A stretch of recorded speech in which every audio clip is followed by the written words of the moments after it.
Mr. Frodo. Look, there is light and beauty up there that no shadow can touch. By the time Samwise Gamgee truly saw Mordor, the road had stripped them bare. The ash plains stretched in every direction, broken only by jagged rock and the smoke that rolled endlessly from Mount Doom. The air stung the lungs, each step sank into the grey dust, swallowing what little strength remained. Frodo was faltering. His skin was pale and clammy, his eyes fixed on the ground as though each footfall was a battle he might lose. He barely spoke now, except to whisper Sam's name or murmur about the ring. And so the weight of the journey had shifted.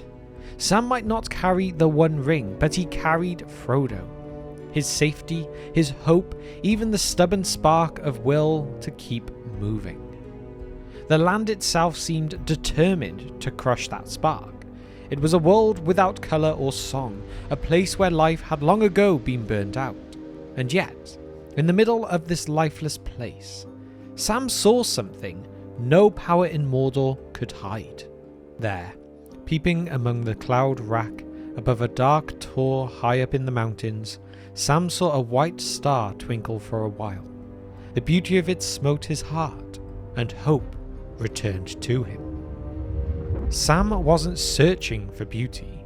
In Mordor, beauty didn't exist, at least not anymore. But this one star broke through the ash, the fumes, and the despair. It didn't banish the shadow, it didn't change the road ahead, but it pierced through it, sharp and clean, like Tolkien writes. Like a shaft, clear and cold, the thought pierced him that in the end the shadow was only a small and passing thing. There was light and high beauty forever beyond its reach. That single line may be one of the purest distillations of Tolkien's philosophy.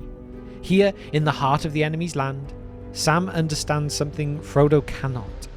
Evil is vast, terrifying, and crushing in the moment, but it is temporary. Beauty and goodness will outlast it. This wasn't an abstract thought for Tolkien. In his letters, he often reflected on moments in the Great War when, even in the filth and terror of the trenches, he saw a glimpse of the moon through the smoke, or heard a bird sing above the roar of artillery. Those flashes of untouched beauty were not an escape from reality. They were reminders that reality was bigger than the war. And that's what the star is for Sam. A reminder that there is a light no Dark Lord can touch, no matter how absolute his role might seem.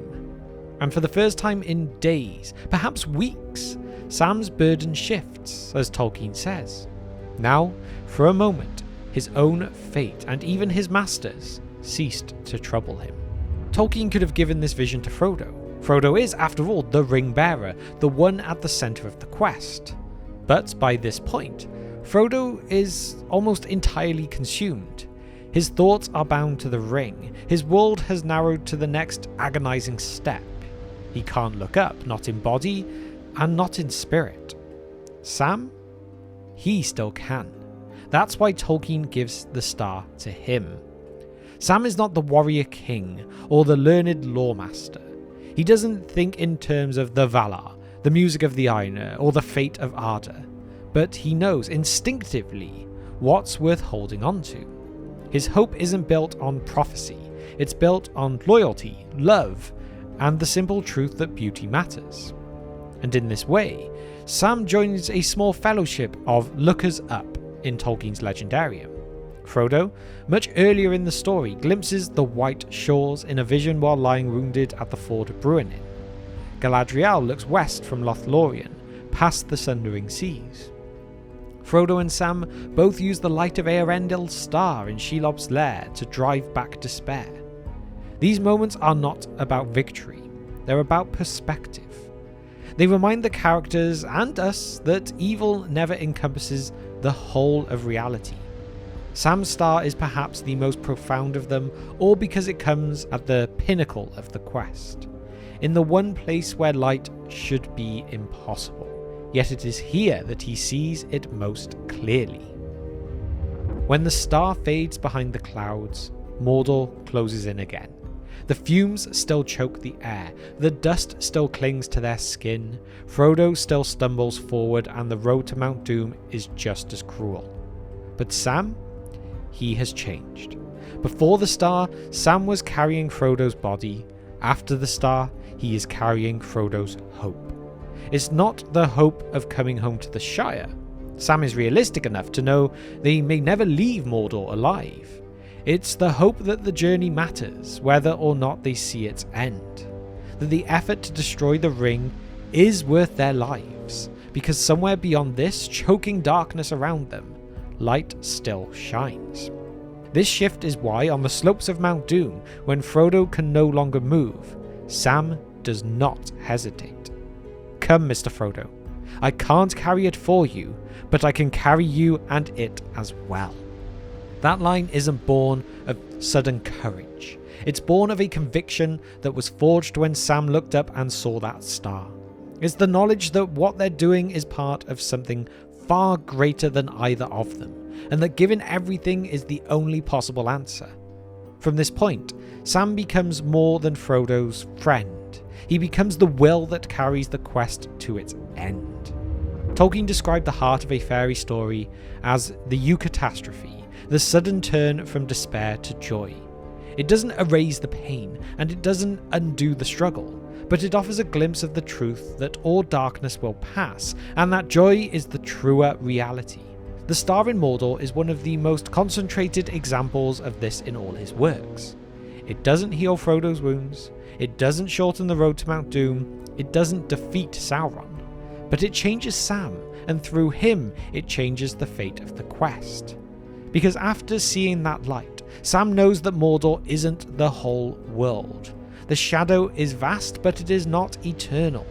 There is beauty that will outlast it.